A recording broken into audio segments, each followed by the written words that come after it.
अन्वितायां गोत्राः नामाहम् अमुक गोत्रोत्पन्नोऽहं शर्माहं श्रीगंगा सभाया प्रतिनिधिभूतोऽहं गंगा सभाया उत्तरोत्तरार्थं लोककल्याणार्थं जनकल्याणार्थं नित्यप्रति आगन्तुकानां तीर्थयात्रियाणां कल्याणार्थं सर्वा अभ्युदय प्राप्तये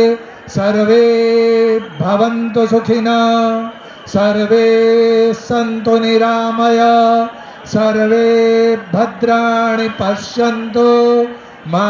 कश्चित् दुःखभाग् भवेत् इति उद्देश्येन पूर्तये नित्यानंद निर्मल कीर्तिनाम रूप गुणातिरिक्त श्रीमन्नारायण नखोत्पन्न ब्रह्मकमंडलोद्भव भागीरथ वंदनीय शंभो शिखाचारिणी देवदनुज मनुज कलिमलहारिणी भव भय विमोचनी मोक्ष प्रदायनी भगवती भागीरथ